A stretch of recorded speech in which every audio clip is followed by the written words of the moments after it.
Hoy día es 13 de diciembre del 2021 y vamos a continuar con el curso de Física del Estado Sólido. Estamos en el capítulo de superconductividad.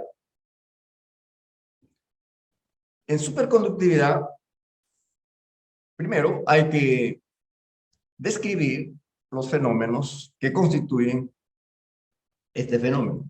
Los dos principales son resistividad eléctrica igual a cero por debajo de una temperatura crítica. Mejor dicho, el estado superconductor sucede por debajo de una temperatura crítica.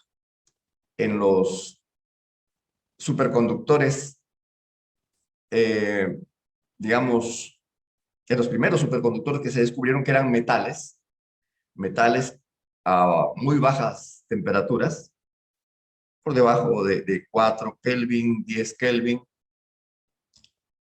Algunas aleaciones llegaron a tener superconductividad hasta 20 grados Kelvin. Y por otro lado, ya no metales, sino materiales cerámicos, más bien semiconductores, y que se convertían en superconductores a la temperatura de 80 o de 90 grados Kelvin, ¿cierto? Nosotros estamos estudiando la teoría BCS, que se aplica mejor a los metales, es decir, a los semiconductores, a los superconductores, digamos, más antiguos. Se llaman también, a ver, ¿cómo se llaman? Superconductores, vamos a ver, por aquí tiene una clasificación.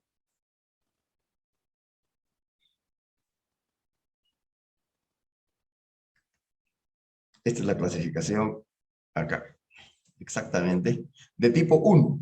Superconductores de tipo 1 son los más antiguos y superconductores de tipo 2 son principalmente los cerámicos. Estos de acá, metales, tipo 1 y tipo 2 son cerámicos o semiconductores también, se puede decir. Entonces, eh, la teoría BCS, de la cual hablamos en este capítulo, se refiere a estos superconductores tipo 1 y tienen las siguientes características. Uno, por debajo de la temperatura crítica, resistividad eléctrica nula, ¿no? Eso significa corrientes persistentes. Es importante grabar en mente esa palabra, corrientes persistentes. Y la otra propiedad importante es el efecto Meissner. Es decir, son diamagnéticos perfectos. Tienen una susceptibilidad magnética G igual a -1. Por lo tanto, una permeabilidad magnética mu igual a 0. ¿Cierto? Hay otras propiedades que son más bien, digamos, complementarias, que en cierto momento ayudaron a comprender el fenómeno. Por ejemplo, el efecto isotópico. El efecto isotópico, que consiste en que elementos de diferente masa atómica, los mismos elementos, pero de diferente masa atómica, por ejemplo, mercurio 195 y mercurio 200, tienen diferente temperatura crítica. Ese es el efecto isotópico. La temperatura crítica depende de la masa atómica. Este efecto isotópico sirvió para comprender que el fenómeno de los fonones, o sea, de las vibraciones térmicas, influía en, en el fenómeno de superconductividad. Los fonones son importantes en la teoría de superconductividad. Y el otro efecto importante es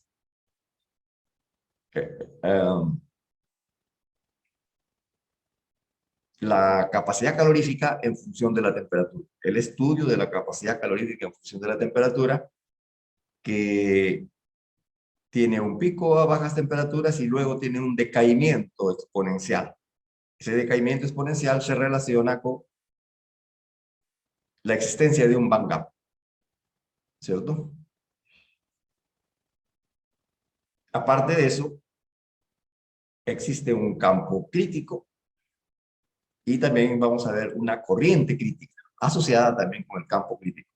Ya vimos cómo el campo crítico está asociada con la temperatura crítica, ¿cierto? Entonces, todos estos conceptos son importantes y, bueno, hay una explicación, hay que decirlo de una vez, repetirlo, mejor dicho, en este resumen, que una manera de explicar el efecto Meissner es aceptar que en los superconductores, aparte de las ecuaciones de Maxwell, hay otra ecuación de Maxwell que no era muy conocida y que se llama ecuación de London, ¿no? Lo que es conocido en electrodinámica clásica es esta de acá, la ley de Ampère, rotacional de B igual a mu sub 0J. Pero la ecuación de London no era conocida y los hermanos London dijeron, si esta ecuación es aceptada como una propiedad de los materiales, ¿no? O de las leyes del electromagnetismo, que el campo magnético es el rotacional de la corriente, ¿no? O sea, exactamente lo contrario de la ley de Ampère. Entonces, entre las dos, pueden explicar esta ecuación, que tiene una solución exponencial, y por lo tanto se deduce que no es tanto que el campo magnético sea cero dentro del material superconductor, sino que hay un campo magnético en la superficie del superconductor que decae muy rápidamente y que en el bulk del superconductor es cero.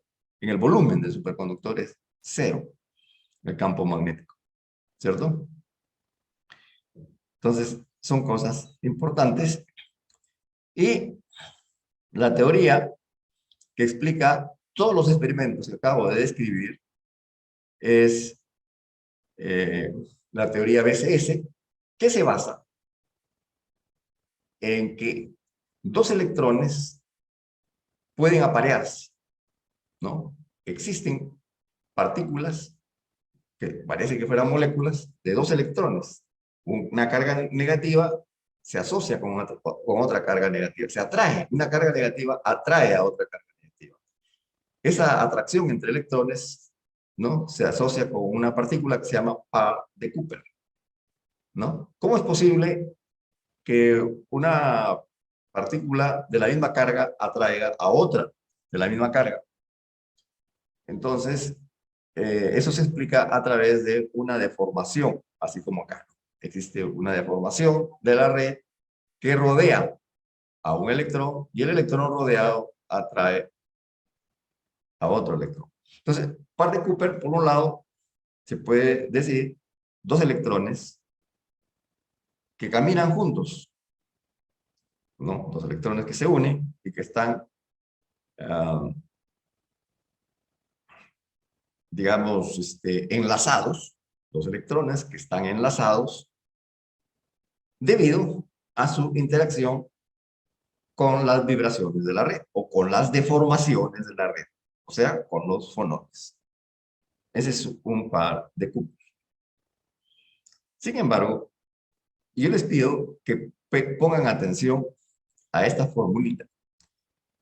Matemáticamente, cuando describimos la función de onda para un par de Cooper, escribimos esta ecuación 10-20, ¿no? Es diferente de la función de onda que está acá, ¿no? Esto que está acá es una función de onda, el producto de dos ondas planas. Este producto de dos ondas planas puede decirse que es la función de onda de dos electrones, pero decir dos electrones no significa necesariamente decir un par de Cooper, ¿cierto?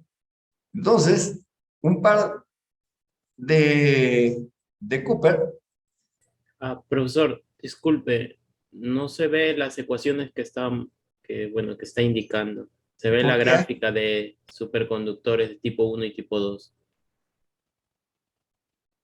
¿Se quedó ahí? Sí, se quedó ahí. Algo está pasando. Ahí, ¿qué ve? Las mismas gráficas. A ver, vamos a hacer una cosa. Ya.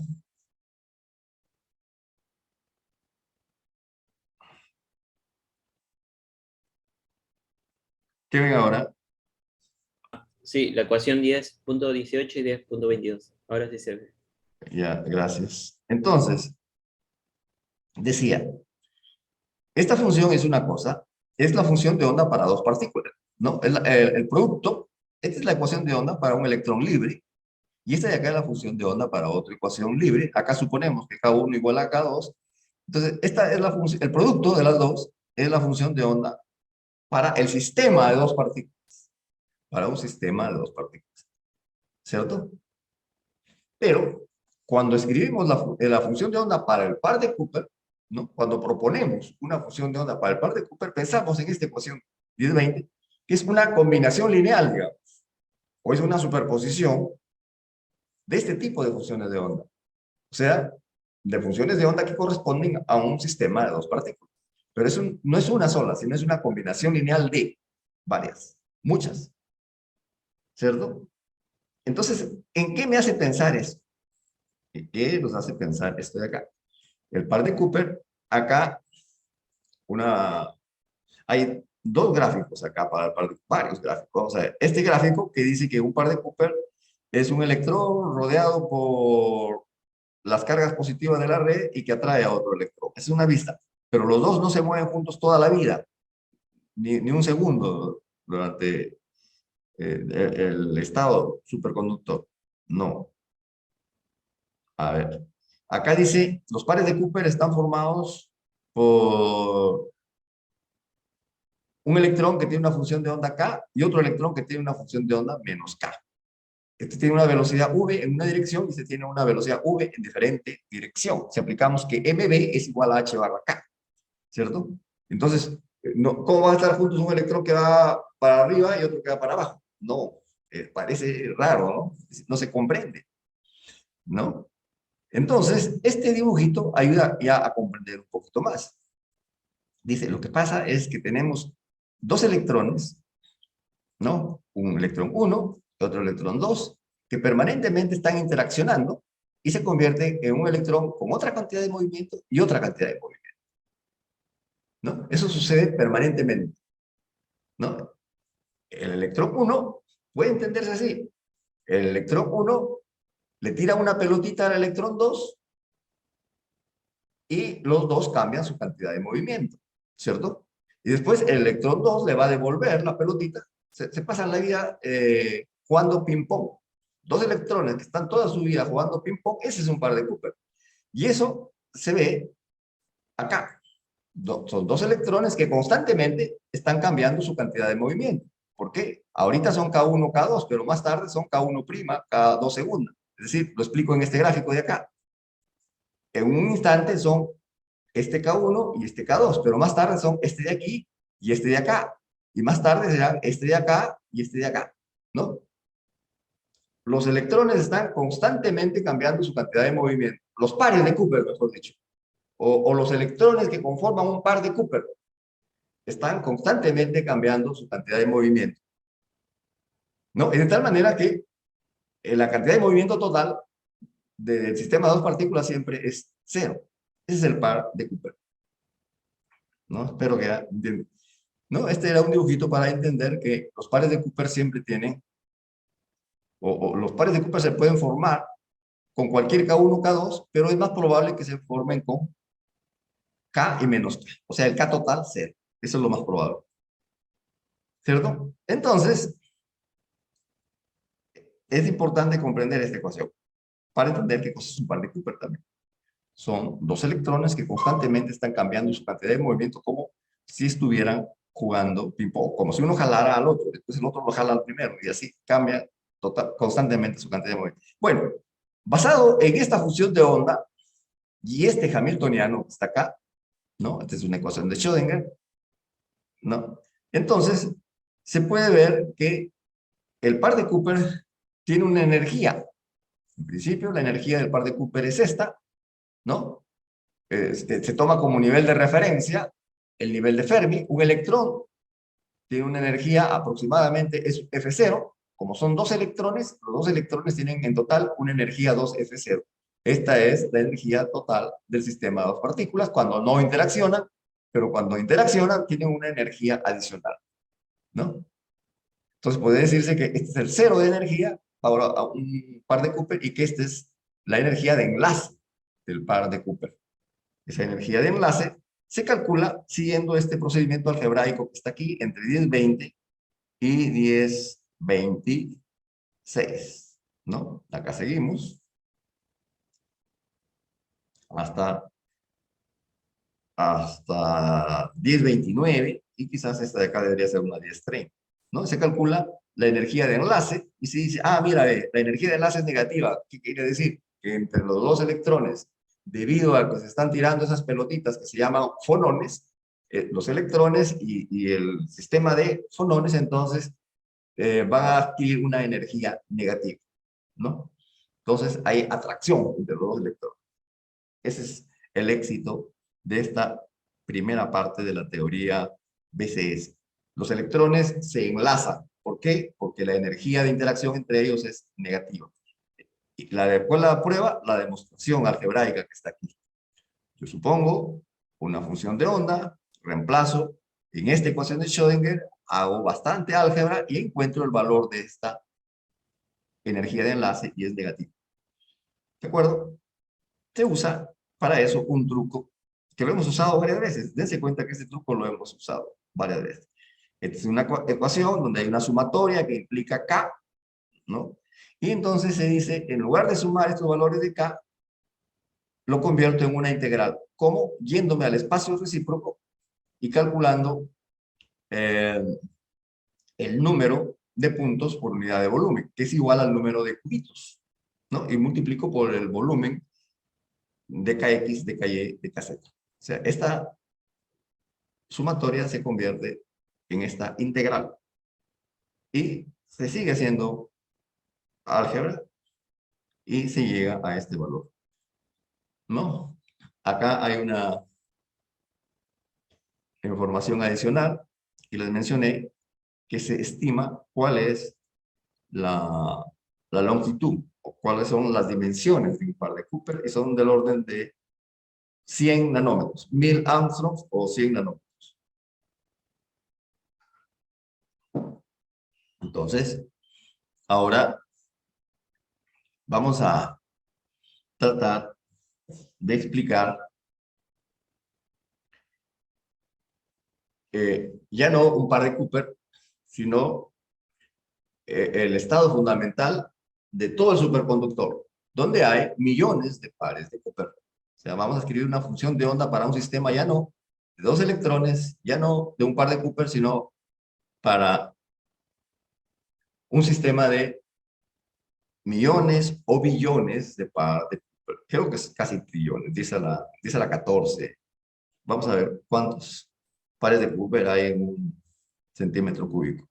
Muchos, como dice la 14, pares de Cooper por centímetro cúbico. Entonces vamos a ver cómo se puede describir el par de Cooper. Perdón, el estado superconductor total de todos los pares de Cooper que hay en un superconductor. ¿Cierto? Entonces, se cambia un poco la lógica. Se cambia un poco la lógica y se dice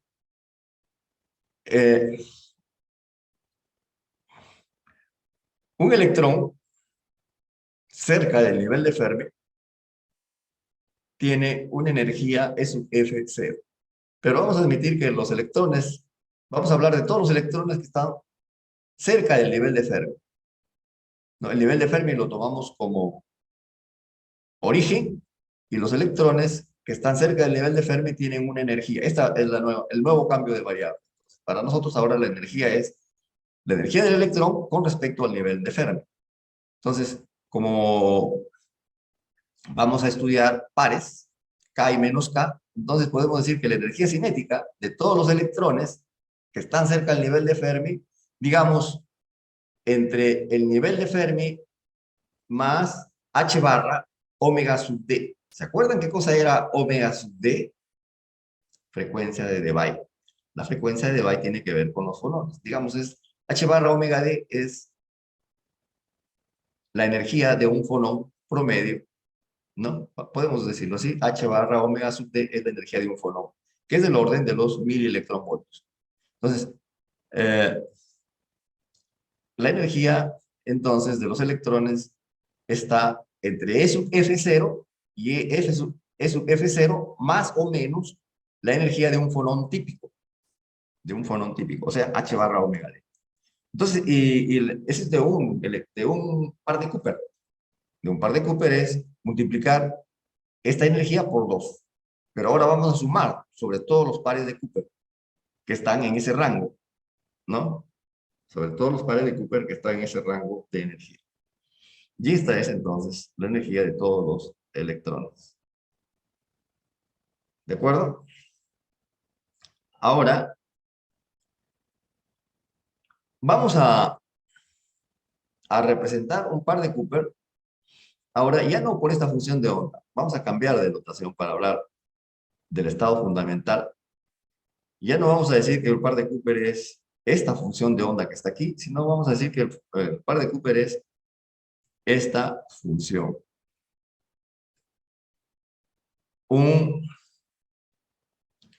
Una función psi sub k que es u sub k 0k más b sub k 1. Es decir, esta función que está aquí tiene dos componentes. Una que es cuando no están apareados, ¿no? Cuando dos electrones no están enlazados, mejor dicho, cuando no han interaccionado para enlazarse, dos electrones que no están enlazados son esta función de onda, y dos electrones que sí están enlazados es este de acá, ¿no? O sea, y U sub k es la probabilidad, U sub k al cuadrado, es la probabilidad de que no estén enlazados, y B sub k al cuadrado es la probabilidad de que sí estén enlazados.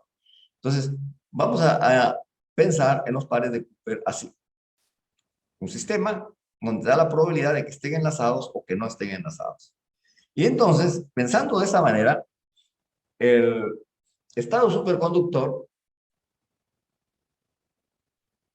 o sea, el estado de todos los pares de Cooper, lo vamos a representar por este producto. Desde K igual a 1 hasta K igual a 10 a la 12 o 10 a la 14. Sumamos sobre todos los pares de Cooper. Y esta es entonces la función de onda del superconductor, ¿no?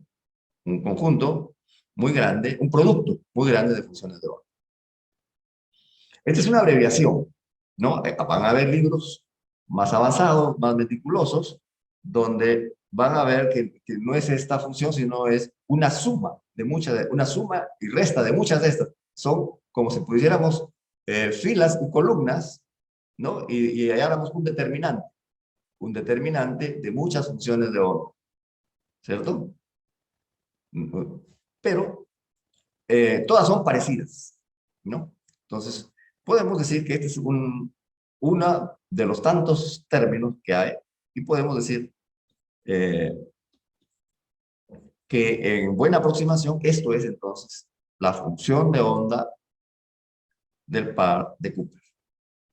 Perdón, la función de onda de todo el sistema de pares de Cooper. Función de onda de todo el sistema de pares de Cooper, o función de onda del superconductor. Se llama también macromolécula. Entonces, vamos a ver que vamos a hacer algunos cálculos de las energías de estos, eh, de todos los electrones que están en un superconductor, de todos los pares de Cooper que hay en un superconductor. Vamos a ver cómo se trabaja con la energía para este estado superconductor. Vamos a hablar diferentes tipos de energía para este superconductor. Entonces, para estudiar las energías vamos a escribir un hamiltoniano. Y para escribir el hamiltoniano vamos a escribir primero este estado que está aquí, 1K, lo vamos a escribir aquí, un 1 y un 0. Y este 0K lo vamos a escribir como un 0 y un 1, ¿no? Esta es la función 0, 0, ¿no? Los estados que están acá los escribimos en forma de columna. Y para definir el potencial de interacción, ¿no? Siempre ustedes hablan de un potencial, se puede ver como un elemento de matriz, ¿no? Un potencial. A un lado tiene una función de onda, un hamiltoniano, y otra función de onda, eso se llama un elemento de matriz del hamiltoniano. Vamos a construir los elementos de matriz del hamiltoniano de interacción. Entonces, a partir de estas dos matrices, ¿no?, que se parecen a las matrices de Pauli, entonces escribimos lo que se llama el operador creación y el operador aniquilación. ¿Qué quiere decir el operador creación? Que cuando este operador actúa sobre este de acá, donde no se ha creado un par, donde no existe par de Cooper, entonces nos da un par de Cooper. Esto de acá crea un par de Cooper, ¿cierto? Y este de acá es al revés. Cuando este operador actúa sobre un par de Cooper, lo convierte en nada, en cero, así como este de acá. ¿No? Aquí está el sigma más actuando sobre 1 te da 0, y el sigma menos actuando sobre 0 te da 1. Y también te da estas reglas complementarias, ¿cierto? Entonces, de esta forma, uno puede construir este hamiltoniano. Este es el hamiltoniano de interacción, ¿no? Es una sumatoria sobre todos los K y K' que existen en ese volumen del espacio recíproco. ¿Cuál volumen? ¿Se acuerdan? El nivel de Fermi, una esferita, el nivel de Fermi, otra esferita un poquito más chiquita y una esferita un poco más grande, o sea, un cascarón esférico alrededor del nivel de Fermi, y vemos cuáles son los K y K' que hay ahí, ¿no? Y sumamos sobre todos los K y K'. Entonces, ¿qué quiere decir esto? Acá hay un potencial V sub 0, ¿no? Y este es entonces un hamiltoniano, ¿no? Es una matriz que representa al hamiltoniano. Es una matriz que representa al hamiltoniano, pero esto de acá dice un medio, pero después uno cuando hace la suma se da cuenta que si suma esta primera suma le da lo mismo que si suma esta segunda suma. Entonces dice, ¿para qué voy a sumar esta y esta? Mejor les sumo una sola vez y le saco, y la multiplico por 2. Bueno, este es el hamiltoniano, digamos, así, más rápido. Y entonces, como habíamos construido una matriz, ¿no? Una función de onda de todo el superconductor, toda la macromolécula superconductora, la función de onda de la molécula, es la función de onda. Esto suena como la teoría de perturbaciones, ¿no? Φ1 conjugado y el hamiltoniano perturbador acá, ¿no? El hamiltoniano de interacción. Entonces, uno calcula todo el hamiltoniano de interacción y tiene en cuenta que aquí voy a multiplicar. Esta es un producto, aquí está el hamiltoniano, y este es otro producto, ¿no? Y cuando efectuamos, te van a salir bastantes productos de este tipo, bastantes productos de este tipo, y bastantes productos de este tipo, y vamos a ver que todo esto se simplifica a esto de acá, ¿no? Entonces, decimos que esta es la energía en la cual se reduce o aumenta el superconductor. Esta es la energía de interacción del superconductor, si quieren, ¿no? Y esta de acá es la energía total. ¿Se acuerdan que esta era la energía de los electrones cuando todavía no interaccionaban, cuando estaban en el estado, digamos, metal? No superconductor, sino metal. Esta es la energía cuando están en metal, y esta es cuando ya... Pero estos V sub K y U sub K hasta ahora no son conocidos, que son probabilidades. Probabilidades de que esté apareado, que estén acoplados los dos electrones, enlazados o que no estén enlazados.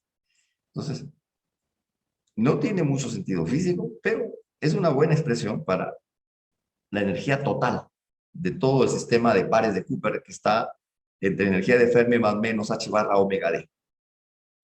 ¿Cierto? Entonces, esta es la energía, pero en mecánica cuántica, o mejor dicho, en la naturaleza, el sistema es más estable, todos los sistemas son más estables cuando la energía es mínima. Entonces, ¿cuál es la energía mínima de todo esto de acá? Vamos a minimizar esta función. ¿Cómo vamos a minimizar si ni siquiera sabemos qué cosa es la probabilidad P sub K o sub K? No sabemos nada de números acá. ¿Y cómo vamos a minimizar?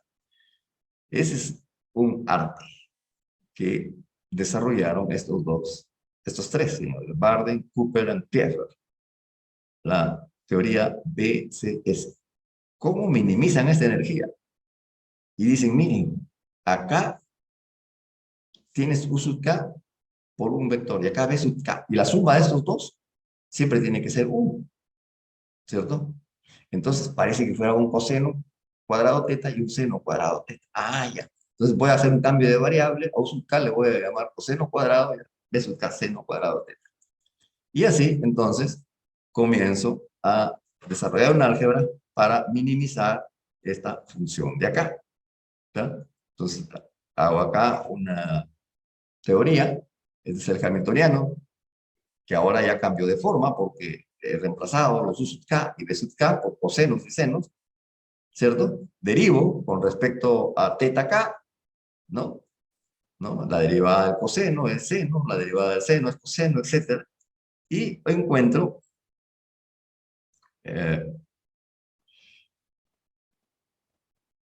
que se debe cumplir esta igualdad, ¿no? Pero para simplificar esta igualdad, yo defino esta suma de senos como un delta. Noten, es un delta, es un cambio de variable simplemente. Toda esta suma que está por acá, acá también, ¿no? Toda esta suma le llamo delta.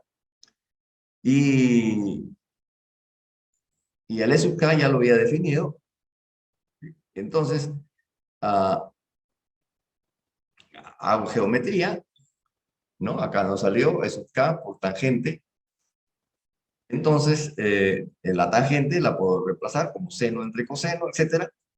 ¿Y qué encuentro? ¿No? A ver, encuentro todas estas relaciones que están acá, ¿no? Seno de 2 teta K, delta sobre sub K. Vamos a hablar un poquito más de esta relación. Delta es una suma de senos, de seno 2 teta, como está acá. Ese es delta, ¿no? Ese es el cambio de variable que hemos hecho. E sub K, dije qué cosa era E sub K.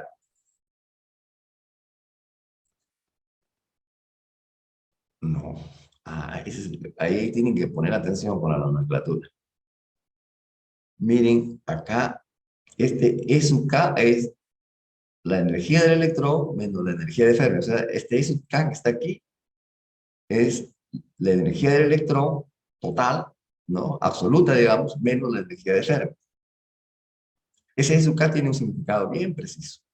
E sub K tiene un significado bien preciso. Pero esta E sub K que está acá, no, es diferente, no. Le hago ver de nuevo para que cuando lean las diapositivas, eh, a ver, esta E sub K es una cosa, es la energía absoluta del electrón con respecto a un cero, digamos, cero energía. Esta de acá es la energía relativa al nivel de Fermi, pero acá no existe un E sub K. E sub K no existe. Sí, existe un E paréntesis K. O sea, la energía es función de K, ¿cierto? Pero acá existe un término que se llama E sub K. E sub K es una definición nada más, que contiene a este término, que es un poco abstracto, que es una suma de senos y cosenos, y esta E sub K que sí tiene. Esta E sub K que sí tiene significado físico. ¿Qué cosa es E sub K? E sub K es la energía relativa con respecto al nivel de Fermi. Este delta es una suma de senos y cosenos. Y esto también es abstracto. Si esto es abstracto, esto es abstracto. Entonces, en función de estas dos cantidades abstractas, este E y este E sub K, nosotros podemos explicar estos senos y cosenos. Ahora van cambiando de nombre, ¿no? El seno, las dos cantidades que yo les llamo abstractas, pero en el coseno sí hay una que es físicamente medible. Esta es la energía de un electrón con respecto al nivel de Fermi.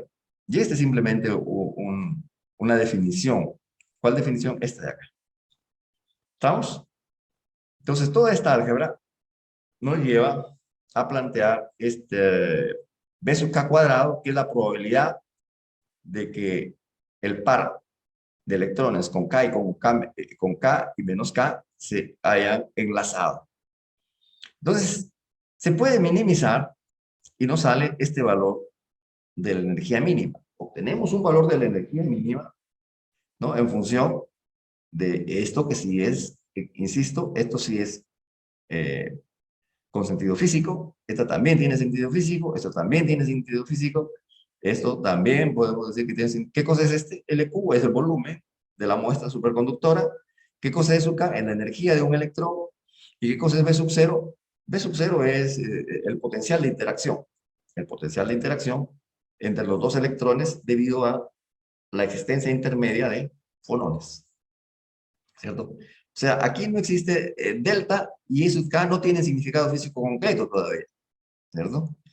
Pero en función de estas cosas que no tienen significado físico concreto, este delta y E sub K, escribimos toda esta energía mínima, que es la energía que tiene el superconductor cuando ya está condensado, digamos a 0 grados Kelvin, que es la mínima energía que puede tener un superconductor.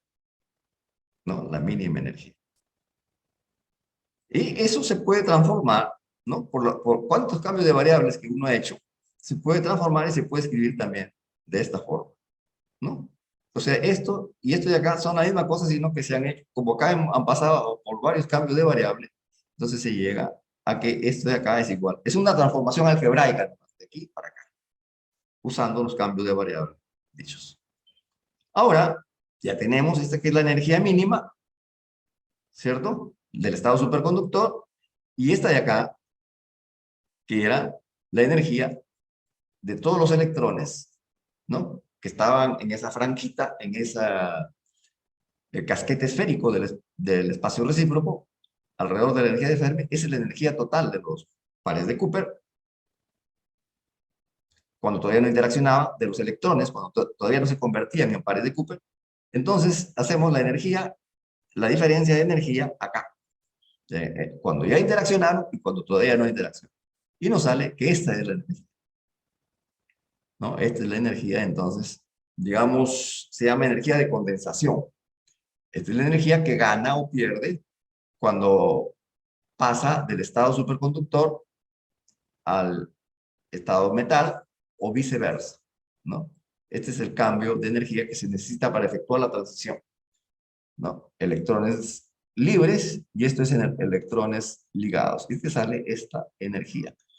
Y también acá, esto lo deja como ejercicio el libro, pero se puede demostrar que esta energía es igual, esto es una densidad de estados, pero no de estados de electrones, sino la mitad, que son pares de Cooper, ¿cierto? Y esto es delta. Delta es una sumatoria, que todavía no hemos aclarado qué sentido físico tiene, pero a todo esto le llamamos la energía de condensación, ¿no? Lo cual todavía no queda muy físicamente explicado, porque hay una cantidad que es una suma de senos, y es una cantidad trigonométrica ese delta. Es una cantidad trigonométrica. Entonces tenemos acá la energía de condensación. Y ahora, recién, vamos a darle sentido físico a este delta. Vamos a ver que este delta tiene que ver con el gap de energía. No, hasta ahora no se llama gap de energía, sino que se llama una suma de senos y cosenos. Entonces, ¿cómo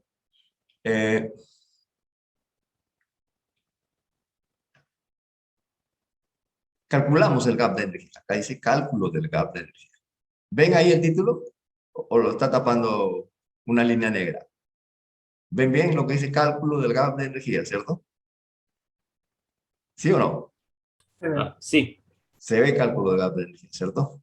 Ahora, de nuevo, esta es,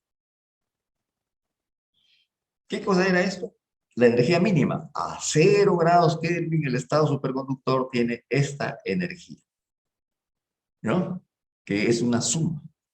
¿Una suma sobre qué? Sobre todos los pares de Cooper que están en la franquita alrededor de la energía de Fermi más menos h barra omega t. Esta de aquí, que ya la hemos pasado por varias transformaciones algebraicas, uno hace álgebra con todos los cambios de variable que hemos hecho y puede demostrar que esto de aquí es exactamente lo mismo que acá. ¿Qué cosa es un K? Digámoslo así. Vamos a regresar acá. ¿Qué cosa es un K? ¿Qué cosa es delta? Son cantidades trigonométricas.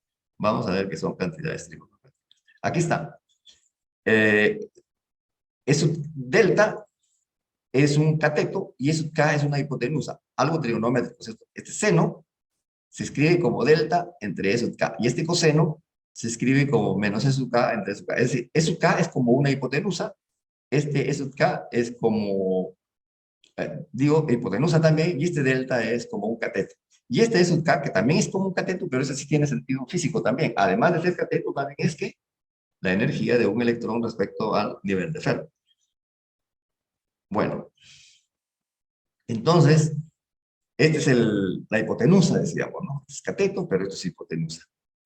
Y la energía se puede escribir en función de la hipotenusa. Y esta probabilidad, que todavía no está bien claro qué cosa es esa probabilidad tampoco, ¿no? Entonces, esta es la energía. Ya. Esta forma de escribir la energía nos va a ser muy útil para darle sentido físico a este cateto.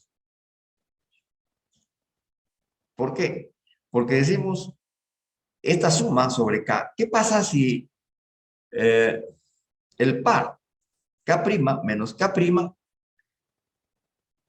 está ocupado, ¿no? Y luego, digamos, se rompe ese par de Cooper y de ser un par de Cooper, digamos, donde están enlazados, desaparece. O sea, hay un par de Cooper menos, ¿no? Aquí está la suma de las energías de todos los pares de Cooper y aquí está la suma de todas las energías cuando desapareció un par de Cooper. O sea, todos menos K'. El K igual a K' ya no existe. El par K' menos K', que estaba ocupado, desaparece. Entonces, en esta suma, mejor dicho, esta suma de aquí es la misma que la de acá, excepto un par. Entonces, la diferencia entre ellos es justamente 2E sub K, ¿no? La diferencia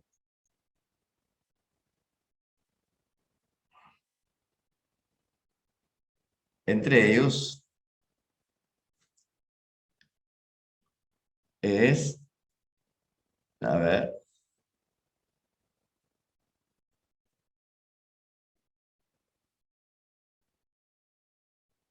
2E sub K. Pero ¿qué cosa era E sub K? E sub K, dijimos, era una hipotenusa, o sea, cateto más cateto, ¿no? Pero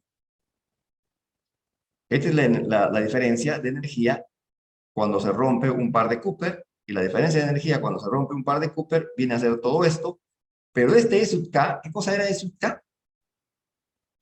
Era la energía respecto al nivel de Fermi. Pero ¿qué pasa cuando está en el mismo nivel de Fermi? Exactamente en el mismo nivel de Fermi. Entonces, este E sub K es cero.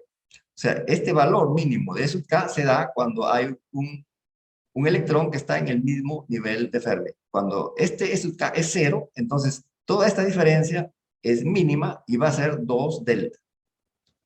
¿Cierto? ¿Qué quiere decir? Que cuando se rompe el par de Cooper, el sistema va a tener una energía que es 2 delta. ¿Qué quiere decir? Que este 2 delta es entonces el gap de energía. ¿No? Hay un salto de energía. Entonces, ese salto de energía es delta. ¿Cierto? Pero delta, ¿cómo lo habíamos definido? Regresamos a la definición de delta. Como les decía, delta era una variable seno coseno. ¿No? Como está aquí. ¿No? Y según los cambios de variable, lo podemos colocar también, ¿no? Con estos cambios de variable, lo podemos escribir. Esta ecuación que está acá, la podemos escribir de esta otra forma, ¿no? Este delta, nos dimos cuenta, por esta diferencia que está acá, nos dimos cuenta que tiene un significado físico. Lo que antes era una cantidad trigonométrica, que era algo así como un cateto, ahora dice, ese cateto es la mínima energía que necesita dársele a un par de Cooper para desaparecerlo, es decir, para convertirlo en dos electrones que no están enlazados. Es, por lo tanto, el gap de energía. Este es el delta. ¿Y cómo calculamos el delta a partir de la definición? ¿No? Vamos a la definición, hacemos los cambios de variable y colocamos esa ecuación, la transformamos en esta que está acá. ¿No? Donde esto tiene sentido físico, esta E sub k tiene sentido físico. ¿Qué cosa es E sub k? Es la energía respecto al nivel de Fermi. Este delta, este delta, este delta es lo que pretendemos ahora despejar, ¿no? Y para eso usamos el viejo truco de convertir la sumatoria en integral. Convertimos la sumatoria en integral y obtenemos esta integral. Esta integral, ¿no? Donde esta integral...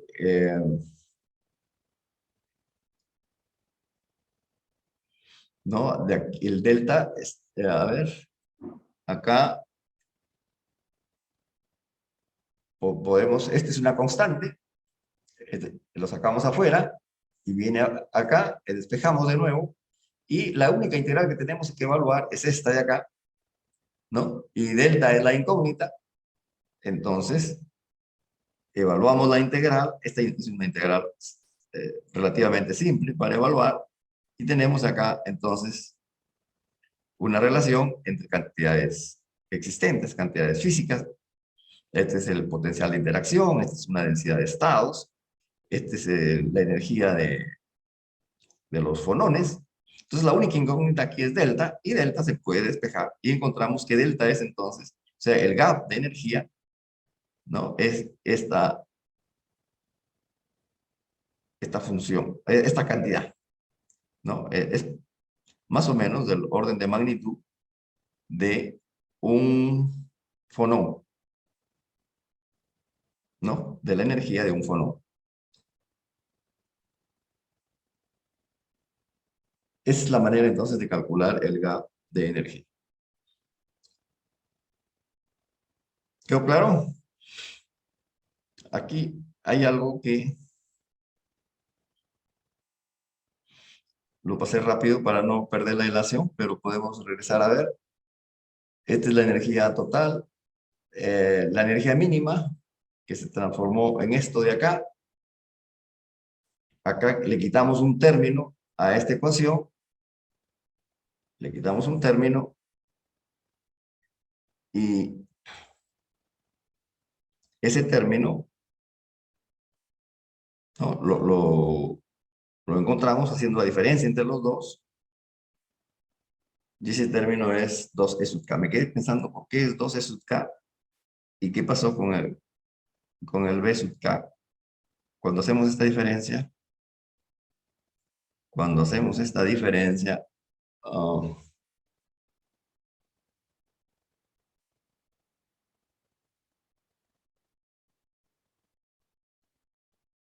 ¿está bien? Esta diferencia, si yo resto esto menos esto, me sale solamente 2e sub k, ¿o no?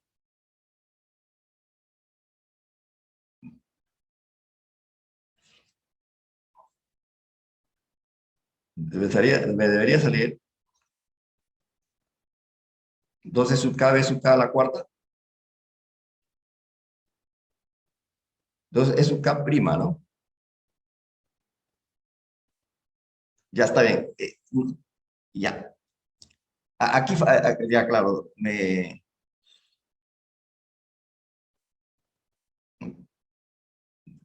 aquí debería salir 2 E sub K prima. Y E sub K prima es la hipotenusa y está bien en la raíz cuadrada de E sub K prima más delta cuadrado. El delta E mínimo es entonces 2 delta, ¿no? Sigo pensando que aquí, no sé, hay un B sub, debería haber un B sub K cuarta, ¿o no?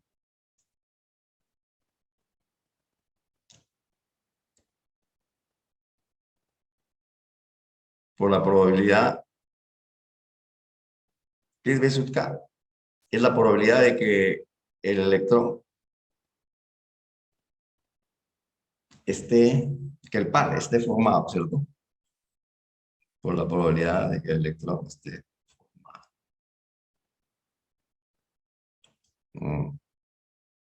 Sí. Este debería ser 12 sub K prima, pero B sub K prima cuarto también, ¿no? B sub K prima cuarta. Y aquí le han puesto B sub K prima cuarta igual a 1, ¿por qué? No sé. Bueno, aquí hay una debilidad en mi teoría. Bueno, en la teoría de este.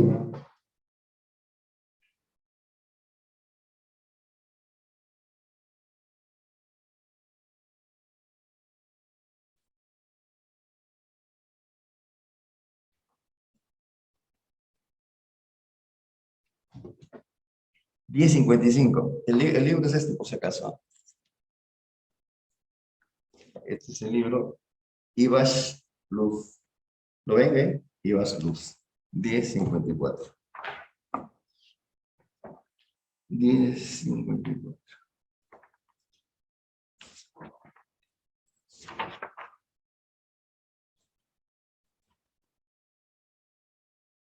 Ah, ya. Sí, sí, sí, sí, sí. Lo que pasa es que yo acá, eh,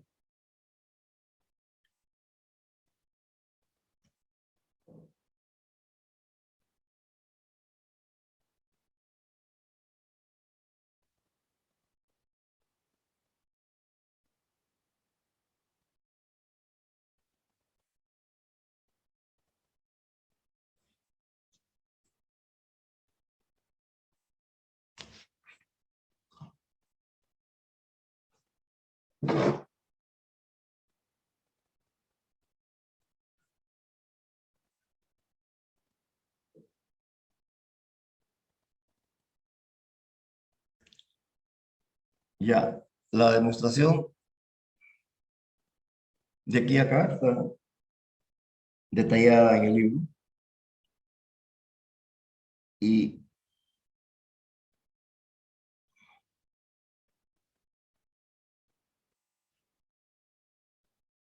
la diferencia,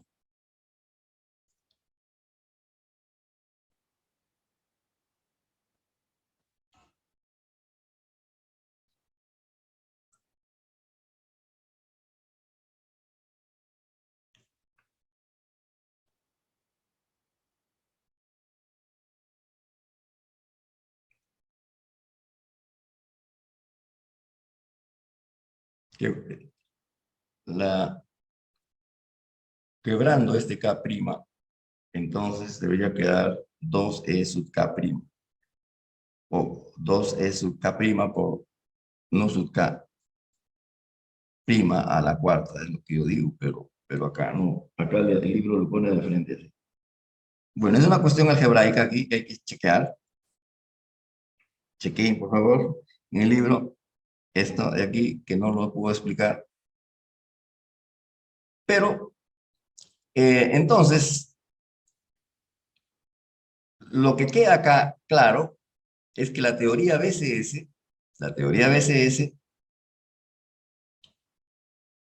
considera un sistema de electrones apareados, ¿no? De esta forma, un sistema de electrones apareados, el producto de todas estas funciones de onda de electrones apareados es el estado phi sub B CS. ¿no? Y cuando todos los electrones están apareados, hay una energía mínima. Cuando todos los... Ya está. Ahora queda claro todo. Cuando todos los electrones están apareados, hay una energía mínima que es esta. ¿Cierto? Pero cuando este electrón se desaparea, o sea, ya no es un... Cuando este par de Cooper se desaparea, ya no es un par, entonces gana el sistema, gana una energía que es este 2 es K, y es el valor del gap de energía, 2 delta. Porque se toma el valor cuando este de acá es 0, para que sea mínimo la energía ganada porque se rompió un par de...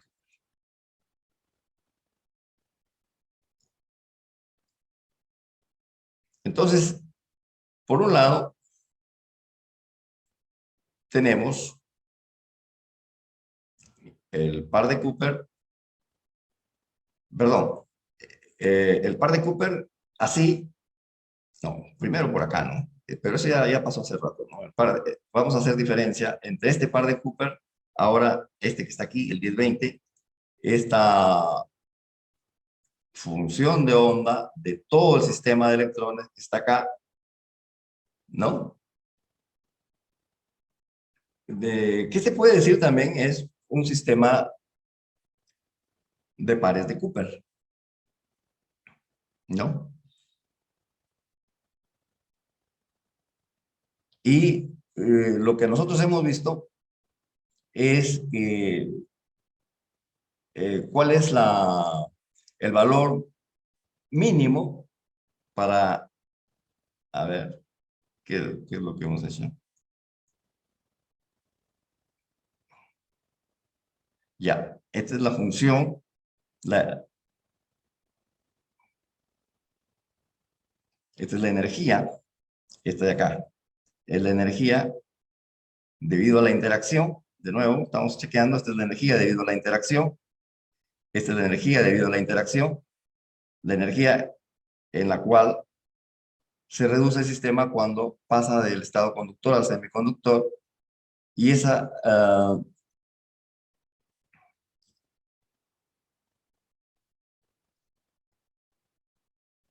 acá nomás, ¿cierto? Y esto de acá es la energía total ya, la energía total del sistema, y cuando la energía total del sistema se hace mínimo, aquí hay que detenerse y ver bien los términos. Este amarillo es una forma de escribir la energía de reducción, y esta es la energía de los electrones antes de la interacción y acá con su reducción, o sea, esta es la energía que queda, pero esta energía total hay que minimizarla. Entonces, esta es la energía total mínima, esta que tiene acá un cero, esta de acá es la energía total mínima, y esa energía total mínima eh, se le resta de la energía que tenían los electrones y queda esto de acá que se llama energía de condensación, pero lo que nos paramos es en el gap. Y el gap es cuando tenemos una energía mínima, pero un par de Cooper se rompe y los electrones pasan al siguiente estado de energía, a la siguiente banda de energía, ¿no? Atraviesan el gap, y para atravesar el gap necesitan este delta. Ya, todas esas son características, podemos decir, de la función de onda y del hamiltoniano, ¿no? Esto es un poquito de mecánica cuántica, ¿no? Esta es la función de onda, y el hamiltoniano es la suma ¿de cuáles hamiltonianos? De los electrones libres perturbados por la energía de los fonones, ¿no? Ahora nos vamos a concentrar en esta función de onda, pero ya no la vamos a llamar así, sino simplemente una función de onda. Esta es la función de onda de todo el sistema de pares de Cooper que está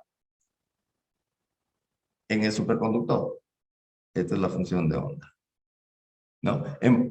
Y hablando de esta función de onda, ¿no? Que cuando se le aplica al hamiltoniano de electrones libres más el hamiltoniano con la interacción del potencial, me da todas esas energías que hemos mencionado acá. Bueno, tiene estas energías, pero ahora no me interesan las energías. Ahora me interesa explicar los fenómenos físicos importantes. ¿Cuáles son los fenómenos físicos importantes? Resistividad cero, o sea, resistividad cero, o sea, corrientes persistentes, y el efecto Meissner. Esas dos cosas, por lo menos, y ya ustedes van a ir comprendiendo qué pasa con la superconductividad.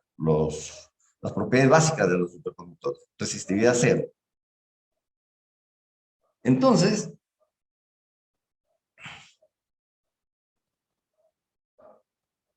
para explicar la resistividad cero, decimos, primero, si yo puedo explicar la existencia de corrientes persistentes, entonces ya expliqué la resistencia cero. ¿Sí o no? Si yo puedo explicar que una corriente eléctrica de un anillo superconductor dura 100 años, entonces es porque la resistencia es cero. Entonces eso es lo que voy a explicar, la corriente persistente. ¿Y cómo se explican las corrientes persistentes? Las corrientes persistentes se explican de la siguiente manera. Yo tenía en el estado superconductor donde no hay corriente eléctrica, tengo mi anillo, pero no hay corriente eléctrica, los, los pares de Cooper son K y menos K. K y menos K, ¿no? Los pares de electrones, digamos. A cada K le toca un menos K. Pero cuando hay corriente, todos los K, eh, todos los, vamos a ver, ganan un K. Todos los electrones ganan un K. Eso ya lo hemos visto cuando hacíamos el modelo de Soderbergh, ¿no? Hablamos de electrones en un metal. Si no hay campo eléctrico, si el campo eléctrico es cero, para cada electrón le corresponde un electrón con menos K, ¿cierto? Pero cuando hay corriente, ¿no? O sea, cuando el campo eléctrico es diferente de cero, decíamos antes, ahora no voy a decir campo eléctrico diferente de cero, sino voy a decir ahora, hay corriente. Cuando hay corriente, o mejor dicho acá, corriente cero, y acá corriente diferente de cero. Cuando hay corriente diferente de cero, quiere decir que todos los electrones tienen ahora un K más delta K. Un K más un K, dice acá los diapositivos. Un K más un K. Eso quiere decir que todos están por acá.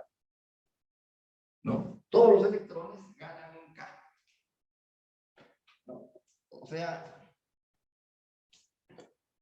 los electrones que se habían apareado con K y menos K, ahora ganaron un medio K cada uno. ¿No? Un medio K. Este es el spin. El spin también es opuesto, ¿no? Cada electrón cambia su vector de onda en K medios. Cada electrón gana. Entonces, el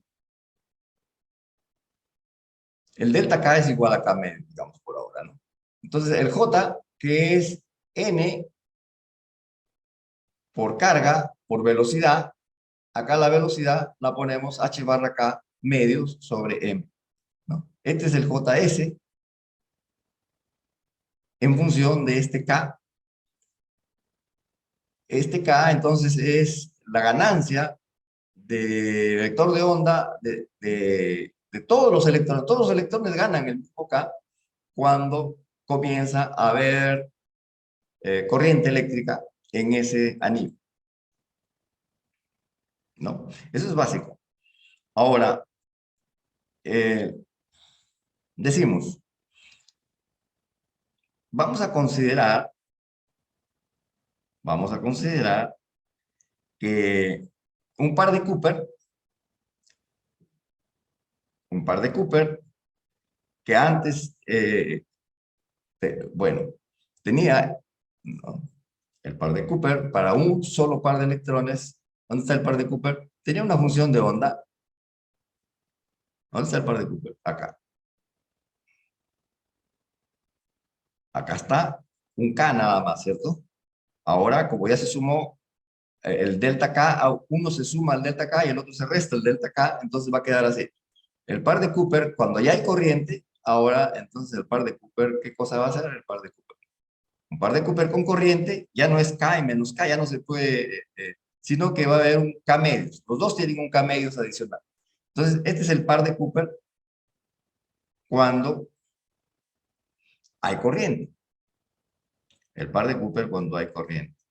Entonces, este de acá, R1 más R2 sobre 2, podemos decir que es el centro de gravedad del par de Cooper. Entonces, la función de onda para este par de Cooper en un conductor, un par de Cooper en un superconductor donde hay corriente, tomaría entonces toda esta forma que está acá. El par de Cooper en un superconductor donde hay corriente toma esta forma, que es este que está aquí. ¿Ven la flechita? De aquí hasta acá, este es el par de Cooper cuando no había corriente. O sea, un par de Cooper eh, cuando hay corriente, K diferente de cero significa que hay corriente. Un par de Cooper cuando sí hay corriente es un par de Cooper cuando no hay corriente multiplicado por este E a la I K punto R, que se llama un factor de fase, ¿no? E a la I K punto R es un factor de fase. ¿Y qué decimos? Este de aquí lo comparamos con este de acá. Un par de Cooper con corriente es un par de Cooper sin corriente multiplicado por un factor de fase. O sea, cuando hay corriente, los pares de Cooper siguen existiendo, pero su función de onda solamente cambia en un factor de fase, lo que significa que la probabilidad de presencia es exactamente la misma, físicamente entonces es el mismo, y la energía de atracción, o sea, el potencial de atracción que hay entre uno y el otro también sigue siendo la misma, ¿no? La energía de atracción entre ellos sigue siendo la misma, la probabilidad de presencia sigue siendo la misma, ¿no? Entonces, ¿qué significa eso? ¿Cómo se interpreta esto? Diciendo que el par de Cooper sigue siendo estable a pesar de que todos los electrones ganen un K medio, una cantidad de movimiento, todos los electrones ganan la misma cantidad de movimiento, hay corriente, por lo tanto, cuando hay corriente, entonces, y la función de onda sigue siendo tan estable como cuando no había corriente, ¿no? Aquí, para evitar trabalenguas, cuando hay una corriente J en el superconductor, hay un desplazamiento en el espacio recíproco, la función de onda cambia solo en un factor de fase, la probabilidad de presencia es el mismo, el elemento de matriz es exactamente el mismo, el gap se mantiene igual, el scattering inelástico de electrones, entonces solo altera el estado superconductor cuando el cambio en K es tal que el cambio de energía excede el valor del gap. O sea, mientras esta ganancia de este K, mientras esta ganancia de este K no implique un cambio de energía. Acuérdense que energía es H barra cuadrado, K cuadrado, sobre 2M. Si aumenta este K, entonces parecería que va a aumentar la energía. Sí, de hecho, cambia la energía. Pero mientras la energía no sea lo suficiente para que se venza al gap energético, entonces la función de onda sigue siendo totalmente estable. O sea, el anillo con corriente y el anillo sin corriente sigue siendo estable. Entonces, eso implica entonces las corrientes persistentes. Se explican, acá dice, las corrientes persistentes se explican entonces porque cuando todos los portadores tienen un momento neto, la función de onda macroscópica está estable como cuando no lo tenían, ¿no? Ese es entonces la explicación de las corrientes persistentes. Porque los pares de Cooper, entonces, se mantienen estables, aunque el K cambie un poquito. El K cambie un poquito, las funciones de onda siguen siendo las mismas. Entonces, ahora, pero si el K es muy grande, si este K, la corriente, K, noten que K está relacionado directamente con la corriente. Si el K es muy grande, entonces se va a malograr el superconductor. Entonces, de ahí viene el concepto de corriente crítica. ¿No? Si el K es tan grande que la energía, el K, si la K es tan grande que implica un cambio de energía mayor que 2 delta, entonces se rompe el estado superconductor. Y se hace el cálculo, ¿no? Esta es la energía cuando hay corriente para un par de Cooper. Entonces se hace el cambio, hay un cambio de energía, ¿no? Y se encuentra entonces que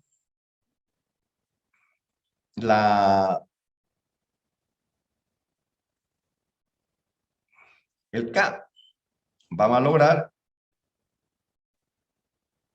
el estado superconductor si esa corriente crítica se relaciona con el gap de energía por esta relación. O sea, la corriente crítica es entonces esta cantidad que está acá, estas constantes que son la carga de un electrón por la concentración de pares de Cooper, esta S es pares de Cooper, etcétera, H barra KF, ¿no? El delta es lo que habíamos hablado, el gap.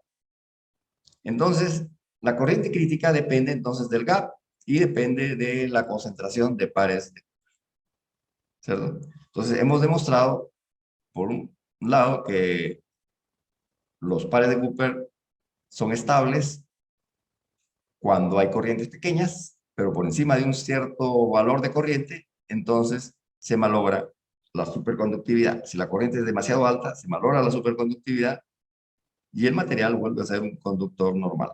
¿Cuál es la corriente crítica? Es esta que está acá. Depende de estos parámetros del superconductor. Pero nosotros no habíamos hablado en las propiedades básicas de la corriente crítica, sino del campo crítico. Y el campo crítico se relaciona con la corriente crítica por esta ecuación. Rotacional H igual a J. Entonces, se aplica aquí la ley de Ampère, ¿no? Se aplica la ley de Ampère y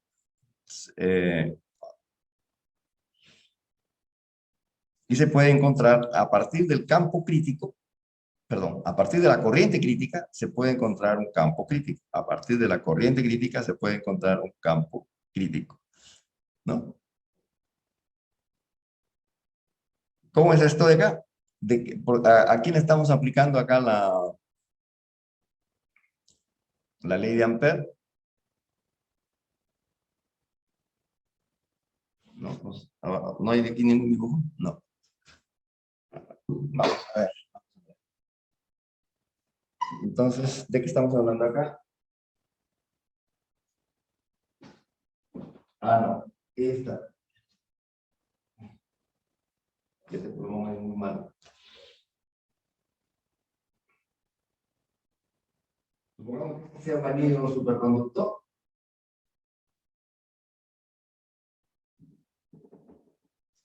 Acá, esa es una región.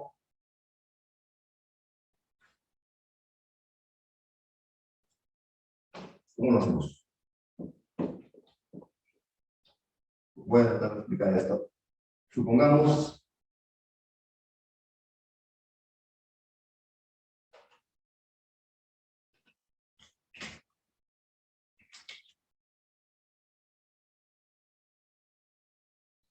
hemos dicho que las corrientes están dentro de una longitud de onda que se llama lambda. Vamos a suponer que acá hay una corriente justo por aquí, ¿no? La corriente crítica está por ahí. Entonces, por acá va a haber un campo crítico. Y entonces, ese campo va a cumplir que H punto dl es igual a rotacional H punto diferencial de superficie. Así, ¿no? Y este es J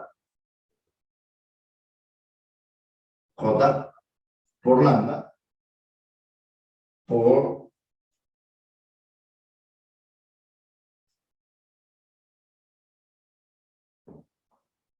J por lambda por 2 pi R. ¿No? A corriente, rotación H es J por corriente, ¿cierto?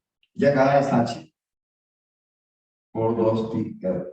Entonces, aquí está, sale esta relación, ¿no? El campo crítico es algo así como J por lambda. El campo crítico es algo así como J por lambda. ¿No?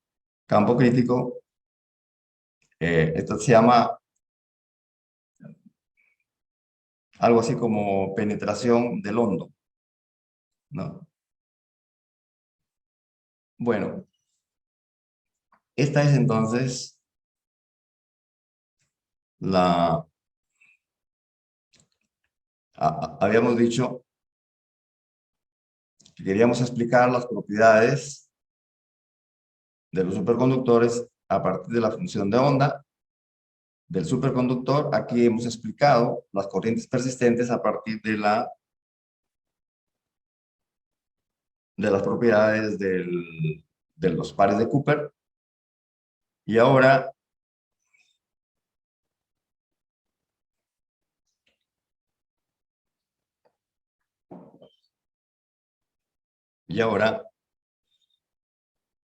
el efecto Meissner, yo creo que es la parte más elegante de todo esto, de explicar el efecto Meissner. Pero antes de explicar el efecto Meissner hay que leer un par de páginas de este libro. Coherencia del estado fundamental y el efecto Meissner.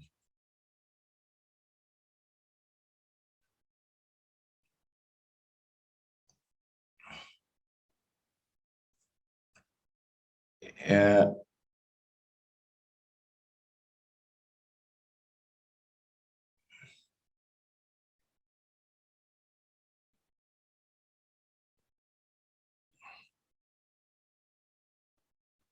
ya, voy a resumir así esta diapositiva. Esta diapositiva sirve para definir una cantidad que se llama longitud de coherencia. Y la longitud de coherencia se puede definir como una longitud que es del orden de las dimensiones del par de Cooper, ¿no? Y hemos dicho que el par de Cooper tiene las dimensiones más o menos de 100 nanómetros, puede ser hasta 1000 nanómetros, ¿no? Las dimensiones del par de Cooper son de ese orden de magnitud, 10 a la menos 4 centímetros. Entonces, hemos visto una manera de calcular el par de Cooper como una velocidad de Fermi por el tiempo que dura el fonón, la calculamos antes, pero también una es usando el principio de incertidumbre,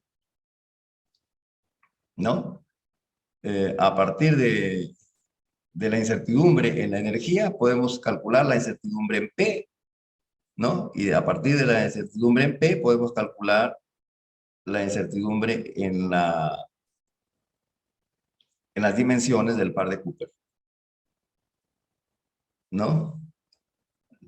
La energía del par de Cooper se encuentra como, digamos, la incertidumbre, delta X, que está acá, que se define así como H barra entre este delta P. H barra entre delta P. Acá está, ¿qué cosa es? K sub F, etcétera. Bueno, se tiene una expresión para la longitud de los pares de Cooper. Y acá, una vez que uno entiende qué cosa es la longitud de un par de Cooper, a partir de esta comparación por el principio de incertidumbre o por lo que vimos la vez pasada simplemente como el producto de la velocidad de Fermi por un tiempo, que es el periodo de un fonón, de oscilación de un fonón, digamos. Nosotros intentamos definir aquí longitud de coherencia, distancia de la interfase entre un conductor normal y un superconductor, sobre el cual la distancia de pares de Cooper crece desde 0 hasta un valor máximo. Se define como la distancia de la interfase entre un conductor normal y un superconductor, sobre la cual la distancia de pares de Cooper crece desde 0 hasta un valor máximo. Digamos, dimensiones, ¿no? De un par de Cooper. Debería ser acá la longitud de los pares de Cooper, ¿cierto? Crece desde 0 hasta un valor máximo. Entonces, y la longitud de los pares de Cooper es de este orden de magnitud, entonces la longitud de coherencia también es del mismo orden de magnitud, ¿no? A ver, acá decimos de los 10 a la 23 electrones que hay en un gas de Fermi, 10 a la 19 están acoplados a los pares de Cooper. Así que dentro de 10 a la menos 12 centímetros cúbicos ocupados por un par de Cooper, hay de 10 a la 6 a 10 a la 7 que también tienen centro de gravedad dentro de esa región. Esta idea es importante. Voy a resumirla así. Los pares de Cooper son tan grandes, ocupan un volumen, ¿no? Estos 1000 nanómetros o 100 nanómetros, imagínense, no es pequeña cosa. 100 nanómetros, hablando del punto de vista atómico, es una gran longitud, ¿no? Un par de Cooper dice 10 al cubo nanómetros, es una gran longitud. Entonces, todo ese espacio en realidad no está lleno por el par de Cooper, sino que hay otros pares de Cooper que están metidos por ahí. O sea, se anclan los unos a los otros, ¿no? Junto con un par de Cooper que tiene 10 a la 3 nanómetros, ocupando más o menos el mismo espacio, hay 10 a la 6 o 10 a la 7 pares de Cooper, ¿no? No anda un par de Cooper solo, sino que andan, digamos, en grandes cantidades, 10 a la 6 o 10 a la séptima pares de Cooper. Entonces ahora vamos a tratar de explicar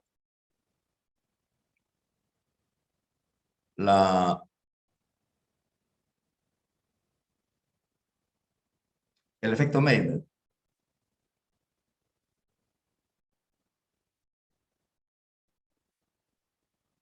Y para explicar el efecto Meitner, ahora,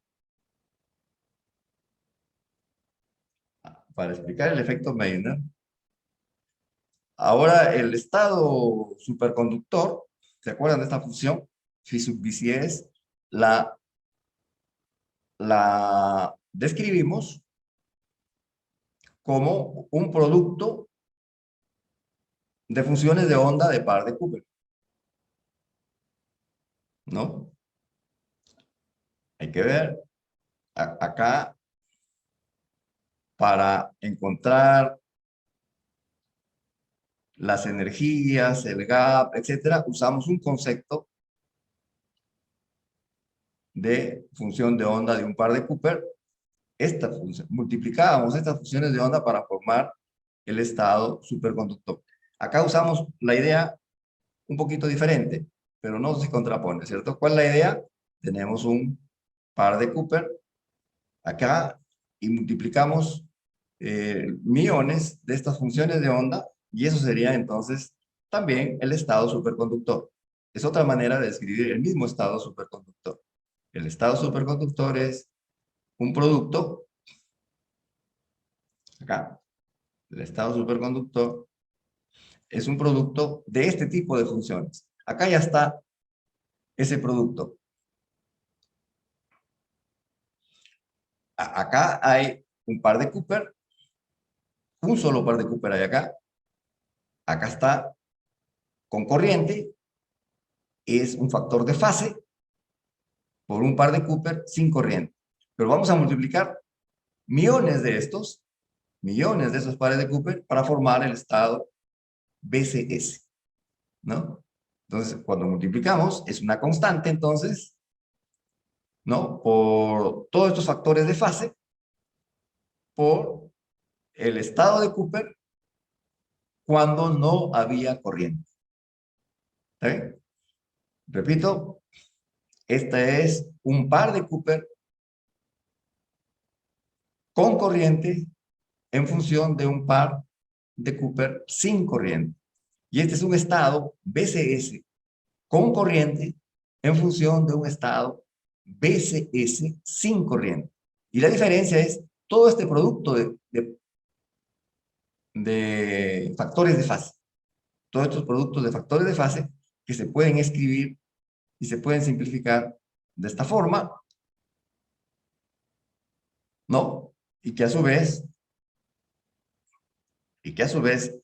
se pueden simplificar como un igualito que esto de acá. Acá compara pares de Cooper con pares de Cooper y acá con estados BCS con estados BCS, y es casi lo mismo, sino que este K y este R tienen un significado diferente, porque este K y este R vienen de este producto. El producto lo simplifica y lo vuelve a escribir de esa forma, ¿no? Repito, estado de Cooper con corriente, estado de Cooper sin corriente. Este es el estado de Cooper, entonces. ¿De qué? Con este de aquí, 10.104, podemos tomar esta última zona de acá, es el estado BCS con corriente. Y este factor es el estado de Cooper sin corriente. Entonces acá, para entender esto de acá, sí necesariamente tienen que recordar un poquito de la mecánica cuántica 1. Lo que van a hacer ahora es decir, ya, esta es tu función de onda. Tu función de onda de todo el sistema de pares de Cooper, ¿cierto? La tratas como si fuera de una función de onda de una partícula de mecánica cuántica 1. Y dices, cuando yo tenía en mecánica cuántica 1 una función de onda y quería saber cuál era la corriente, ¿no? Debido a esa partícula que estaba moviéndose con esta función de onda, usaba este operador, ¿no? El operador corriente se llama en mecánica cuántica, ¿no? Usaba esta operación. ¿Qué cosa es la corriente? Un factor H. Acá le ponía la función, digamos, conjugado complejo, etcétera. Hacía estas operaciones. Si tenía mi función, sí, entonces hacía estas operaciones con el operador nabla y me salía la corriente. Este es el operador corriente. Ahora, no estoy hablando de la función de onda de una partícula, sino de la función de onda de todas las partículas, que es el estado BCS, y hago la misma operación. Hago la misma operación, J, y hago un poco de álgebra, ¿no? Y me sale la corriente, ¿no? Aplicándole el operador corriente a todo este estado superconductor, me sale una cantidad aquí para la corriente. Todo esto me sale para la corriente. Entonces, esta es la corriente. Y ahora, ¿qué quiero yo? ¿A dónde quiero llegar? Quiero llegar a demostrar el efecto Meitner. Pero para demostrar el efecto Meitner, ¿qué tengo que hacer? Demostrar la ecuación de London. ¿Y qué cosa me dice la ecuación de London? Rotacional de J igual a B. Rotacional de J igual a B. Entonces, vamos a probar tomándole el rotacional a este J que está aquí. ¿Qué me da el rotacional de J? El rotacional de J, acá no hay nada que dependa de lo. ¿Qué significa rotacional? Significa derivar con respecto a X, Y, Z. Este es K y esta es una función, este es una constante, digamos, ¿cierto? Un número. Entonces, cuando tomo el rotacional aquí, solamente se refiere al rotacional del primer miembro, porque el rotacional de todo esto de acá va a ser 0. El rotacional de este número es constante que está acá por rotacional de A. ¿Y qué cosa es rotacional de A? Rotacional de A es potencial, perdón, este A es el potencial vectorial magnético. Este A es el potencial vectorial magnético, entonces me va a quedar, JS es el rotacional de A por la constante, pero rotacional de A es B, ¿no? Entonces, me queda efectivamente lo que se llama la ecuación de London. Entonces, eso me dice, ya demostré la ecuación de London a partir de este estado superconductor, entonces demostré el efecto Mayer. ¿Está bien? Ahí nos vamos a quedar.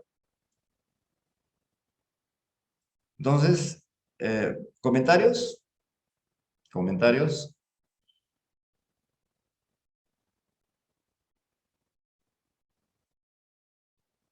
¿No? La idea es entonces describir la superconductividad. Voy a resumir todavía más. Decir que la superconductividad está constituida principalmente por dos fenómenos: resistividad cero, corrientes persistentes, y por el efecto Meitner, que significa la ecuación de London. Entonces, el mérito de la teoría BCS es construir una función de onda para el estado superconductor, ¿no? Construir funciones de onda para los pares de Cooper, construyo funciones de onda para los pares de Cooper, y los productos de esas funciones de onda me da el estado superconductor. Y entonces, con las funciones de onda de los pares de Cooper, explico la existencia de corrientes persistentes, ¿no? Porque no importa que varíe un poco el K de todos los electrones, el estado se va a mantener igualito, con las mismas propiedades físicas. Entonces, eso explica las corrientes persistentes. ¿Y cómo se explica el efecto Meitner?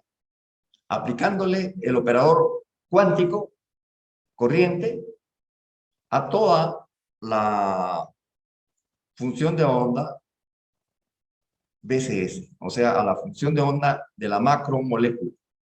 Cuando le aplicas el operador cuántico corriente, ¿no? Este es el operador cuántico corriente. Cuando le aplicas este de acá, yo lo vi en este libro que se llama Allá, ¿no? Pero ustedes conocen otros libros de mecánica cuántica más modernos. Este es el operador cuántico corriente. Y en este caso, como hay presencia de campo magnético, este operador cuántico no solamente la derivada, no solamente un gradiente, sino que se convierte en este P, que es más general, en presencia de campo magnético. ¿Cierto? Digamos un P generalizado. Este P generalizado lo reemplazas por este P de aquí, y entonces este P es parte del operador corriente, ¿cierto? Entonces encuentras el operador corriente, y el operador corriente te sale en función del potencial vectorial magnético. Entonces es fácil deducir la ecuación de London a partir de esta expresión para la corriente. Ok, ahí nos quedamos. Nos quedamos por hoy. Voy a hacer una clase este miércoles sobre semiconductores, ¿no? Básicamente, voy a explicar la unión PN, ¿no? En los años 70, cuando la física del estado sólido, digamos, estaba en su apogeo, la parte más importante de la física del estado sólido era la física de semiconductores. Las aplicaciones tecnológicas eran la física de semiconductores, y entonces en todas las facultades de física y de ingeniería, lo básico era aprender qué cosas son una unión PN. Una unión PN implica, digamos, aplicaciones tecnológicas como celda solar, como rectificadores, como LED, Light Emission Diode, y también como diodos láser, ¿no? La misma unión PN, y por supuesto también los transistores. Por eso es importante que tengan los conocimientos básicos de qué es la unión PN, y a eso le voy a dedicar la próxima clase. Y por supuesto ahí hay problemitas importantes también, ¿no? Acá ustedes pueden ver, bueno, voy a darles un reto. Cuando yo descubrí este libro hace poco, un par de años, cuando descubrí este libro, me llamó la atención este problemita 10.6, ¿no? 10.6, este es el libro, lo muestro otra vez, sección problemas, 10.6, el 10.6 se refiere a el cálculo del gap que ya está por acá, digamos, el cálculo del gap, que lo dejó simplemente propuesto, creo que es por la ecuación de 50. Sí. El cálculo del gap, la ecuación de 61 creo que es. Ya. Entonces, lo que dice en el problema 10.6 es hacer los cálculos para demostrar 10x. Entonces, después de hacer esfuerzos y resolver este problema, me di cuenta que hay otros libros también de otros capítulos de superconductividad, por ejemplo, en el Kittel, que trabajan el mismo problema como parte de la teoría.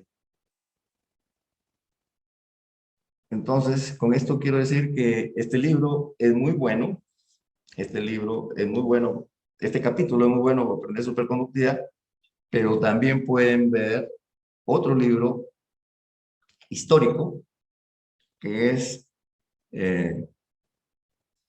¿cómo es en inglés? Quantum Physics of Solids, algo así. Quantum Physics of Solids por Kittel. O sea, Kittel tiene un libro que se llama,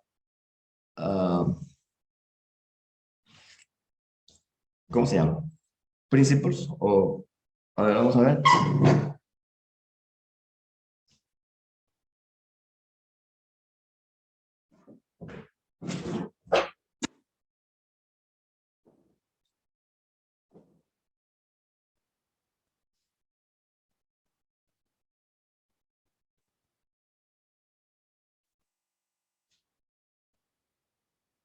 El libro que está en la bibliografía es Introduction to Solid State Physics.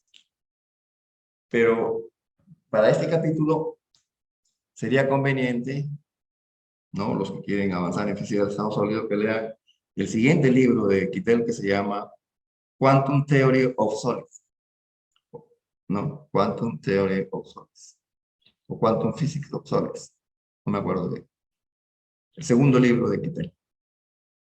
Y ahí van a complementar con este libro que es muy bueno también.